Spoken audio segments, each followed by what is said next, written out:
great day here in the city of Columbus. So excited to be here at the King Center. Corey Faber, thanks for having us this afternoon, and thanks for your continued partnership. I want to thank our Safety Director, Kate Pisciotti, City of Columbus Human Resources, officers of the Columbus Division of Police. I have the pleasure to stand before you today to share some very good news for our community. Division of Police Chief Elaine Bryant has accepted my invitation to serve the Columbus Police and the people of Columbus for 5 more years.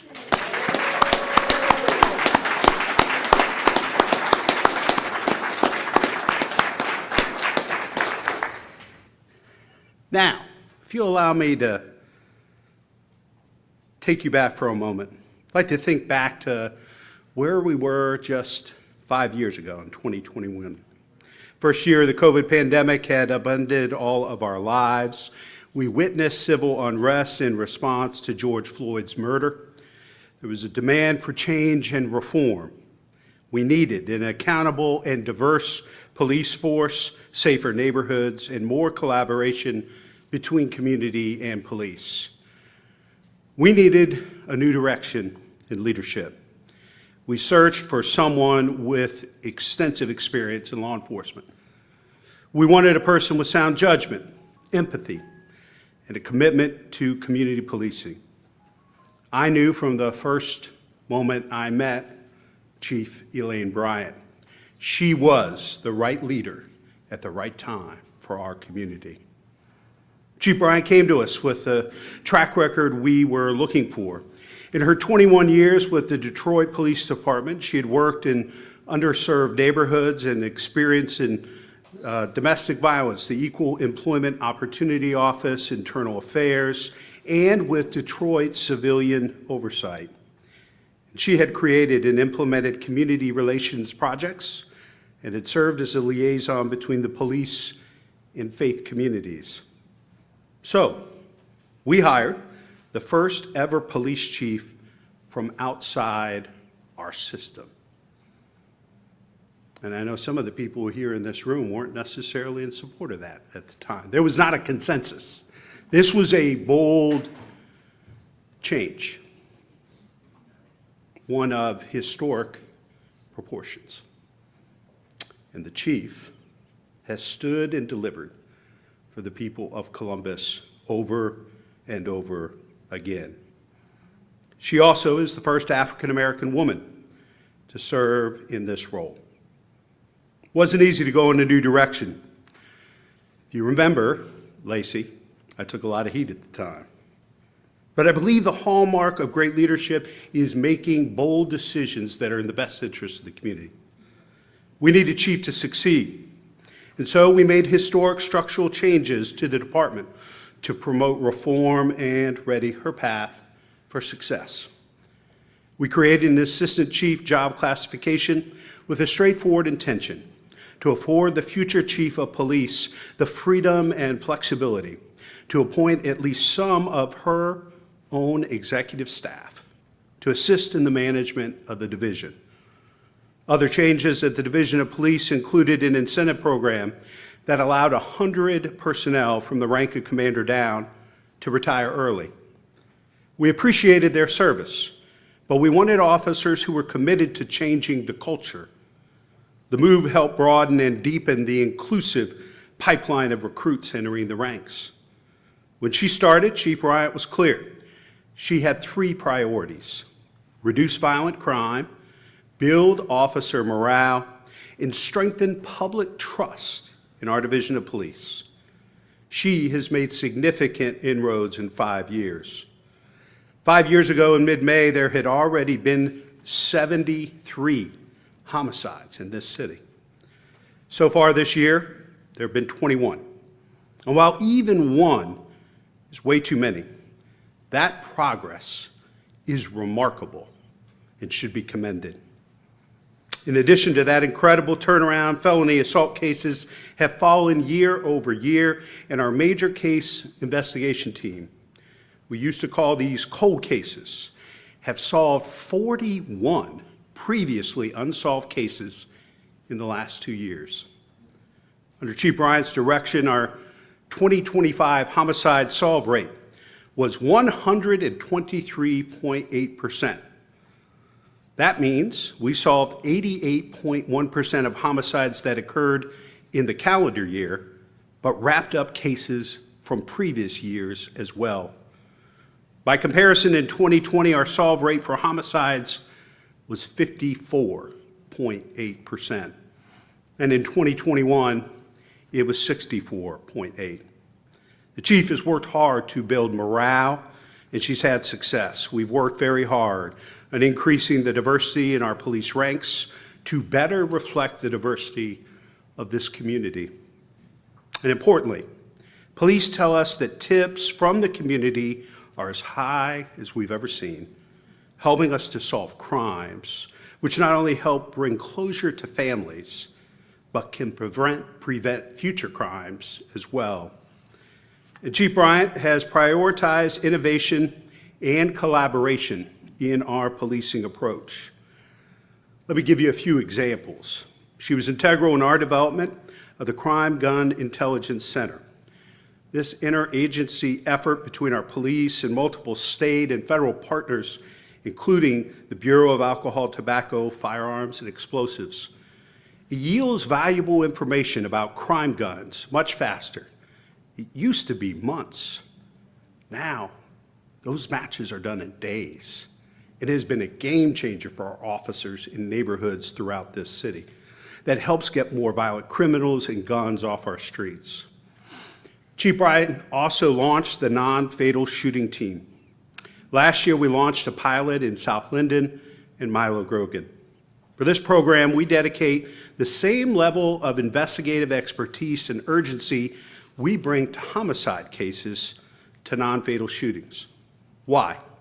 Because the difference between a fatal and a non-fatal shooting can be a matter of inches or seconds. Since this pilot began, this team has achieved a case closure rate of 92%. In the rest of the city, that rate is 59%. We're looking at how we can help the chief expand the program and the success even further. Chief Bryant has also brought us Operation Unity. This program encapsulates our strategy of protection, intervention, and enforcement. Operation Unity is targeted. It's data-driven policing that offers both policing and support services to wrap our arms around a neighborhood. It's the epitome of community engagement. We bring more than enforcement of violence and nuisance crimes. We bring support and social services for those in need as well. Today is an affirmation of the chief's vision, her leadership, and most important to the community, her performance. She has proven herself to be everything that we needed, the right leader at the right time for Columbus. Violent crime is down significantly from where it was 5 years ago. Columbus is safer today than it was 5 years ago. Our residents trust their officers more than they did 5 years ago. And today, we get to look forward to 5 more years of service from a leader who has changed minds, changed hearts, and delivered results for the people of Columbus. I am excited about the work ahead and know that we as a city will do everything we can to support the chief and the men and women of the Division of Police as they continue to make our city safer, healthier, and stronger in the years ahead. It's my honor to bring up our city attorney, Zach Klein, to share a few words. Counselor? Well, thank you, Mayor. I think that there's a lot of decisions that a mayor can make that has influence on the direction of a city.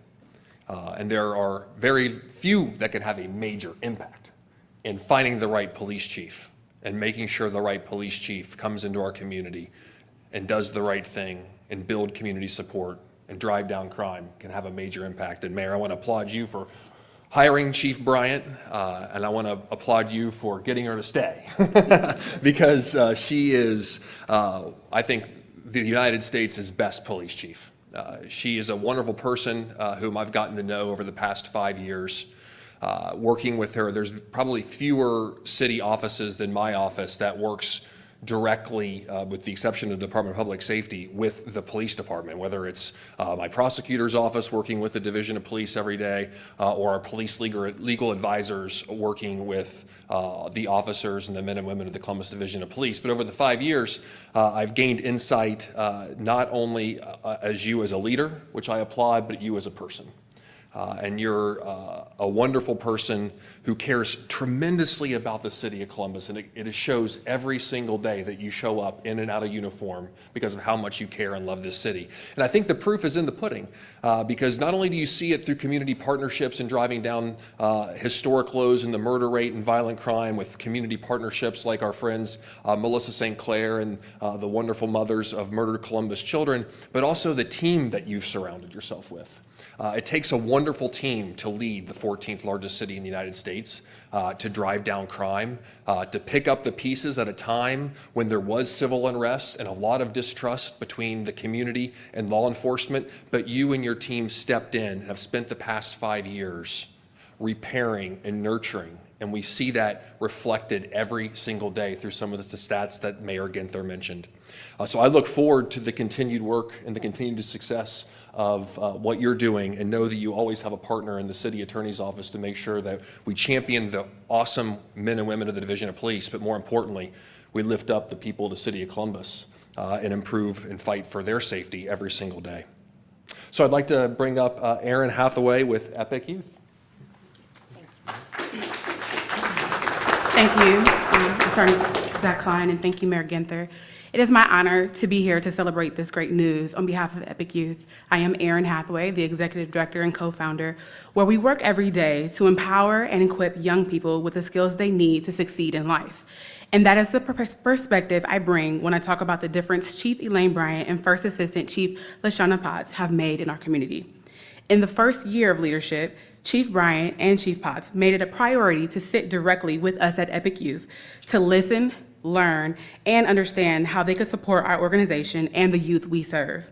They set the tone for a relationship grounded in presence, trust, and partnership.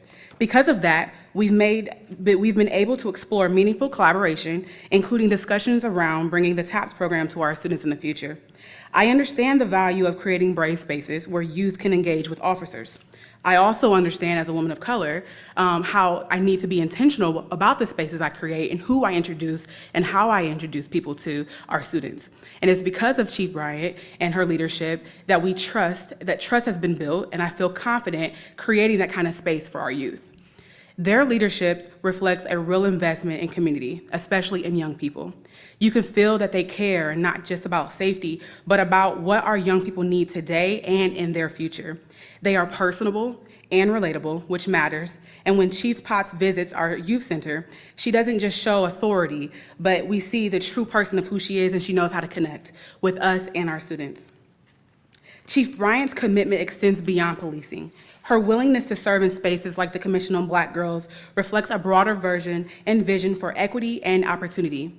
Their presence makes our community feel seen, heard, and valued, and not just protected. What they do goes beyond words. Outside of their official duties, they continue to show up. Even Chief Potts has personally sat with our students, investing time, mentoring, and having girl talks, creating safe, powerful spaces for girls of color to connect with someone in leadership who understands and reflects them. And that kind of engagement provides representation that matters. It sends a message to our youth that people who protect you can also look and understand you. When I engage with Chief Bryant, I see beyond the uniform. I see someone deeply committed to service who not only listens, but turns what she hears into meaningful action. In just a few years, she has built a level of trust and connection that can take others decades to achieve. It feels as though she's not just serving our city, she is truly a part of it. As a community leader working closely with youth, I feel we are making a meaningful progress towards a model of public safety that doesn't put the community against the people it serves, but instead builds trust, partnership, and shared responsibility. Thank you, Chief Bryant, for having the vision, and thank you, Mayor Ginther, for having the vision to choose Chief Bryant for the next 5 years, for the last 5 years and the next 5 years. Your commitment to our community is making us better.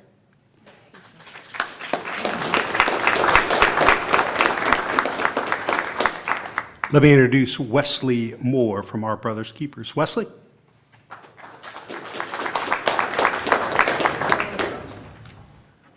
How you doing? My name is Wesley Moore. I'm the founder and CEO of Our Brothers Keepers.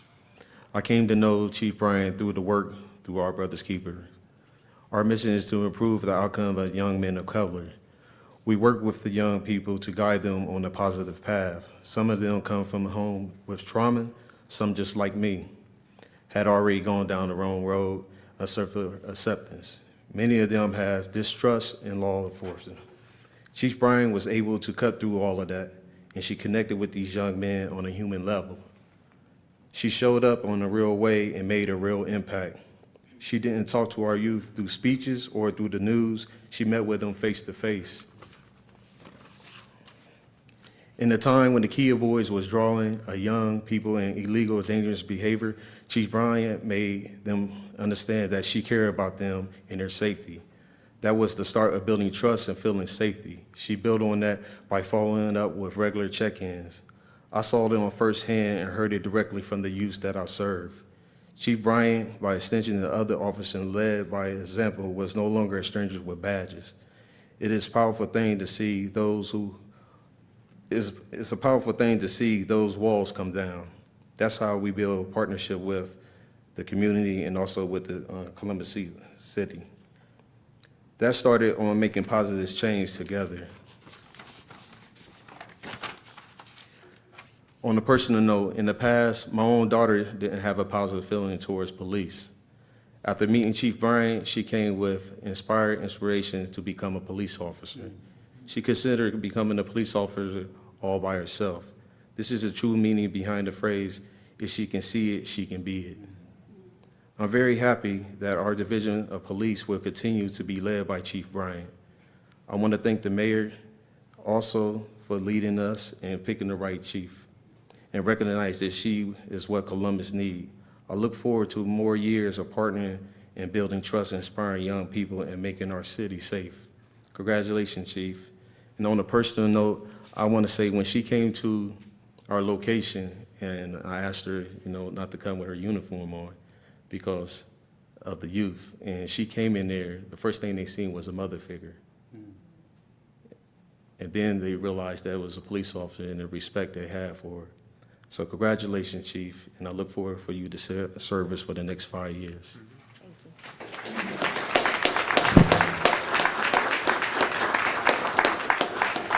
I apologize. I would like to introduce our next chief for the next 5 years, Chief Eileen Bryant. All right.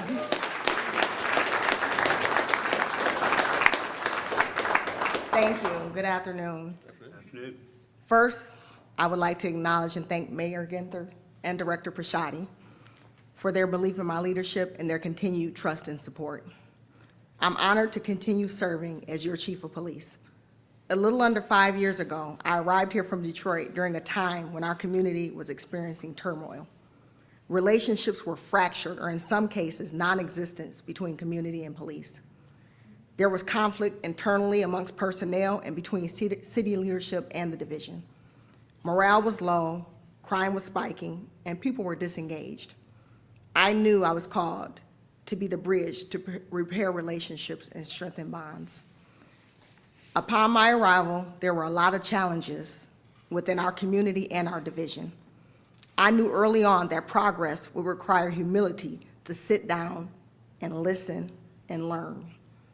Courageous conversations were needed. People like to say protect and serve. I made it my mission to serve, then protect. This meant spending authentic time in community, walking through our neighborhoods and being attentive to the needs of our residents, Some of those conversations were difficult but necessary. I heard your concerns, your expectations, and what changes you thought were needed. The rebuilding did not just happen in community, but also within the division. I listened to our men and women, both sworn and professional, and asked what they needed to be more effective, to increase their morale, and to be supportive both in thought and deed. What I found was a community that cares deeply about safety, transparency, and police legitimacy. You wanted a good relationship with your division, but you also wanted reform. I found a division of dedicated and committed officers and professionals who wanted to do the best job they could.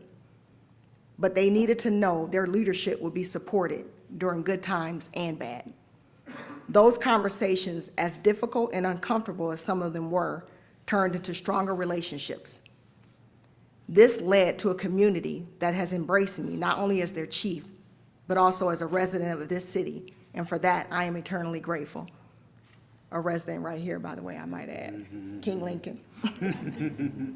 To my sworn and professional staff, you embraced the hard work, and together we have strengthened collaboration, trust, and accountability, and for that, I thank you. I'm proud of what we have accomplished over the past 5 years. We continue to move the needle, progressing, learning, creating, and building a better agency for the future. You've always heard me say, there is still more work to do. I remain committed to this division and the work. I want to thank my local, state, and federal partners for the phenomenal work we do together. Thank you, City Council, for all your support and collaboration over the past 5 years. Thank you, City Attorney Klein, for your collaboration. And thank you to all the city directors for your partnerships. Public safety is a shared responsibility, and your support and collaboration are critical to our success. To my leadership team, to my amazing leadership team, and this is just part of it. We have some deputy chiefs back there. Thank you for your dedication, support, and commitment. We are seeing progress. Let's keep going. And to my family, thank you. This journey required a great deal of sacrifice and change for us all. Your support and belief in me means everything. There would be no me without you. The years have gone by quickly, but they've been meaningful. I'm proud to be of service for the next 5 years alongside the men and women of this division. And I'm grateful to this community. Your trust and grace placed in me and this division has not gone unnoticed. I look forward to continuing this legacy of building and working together. Thank you.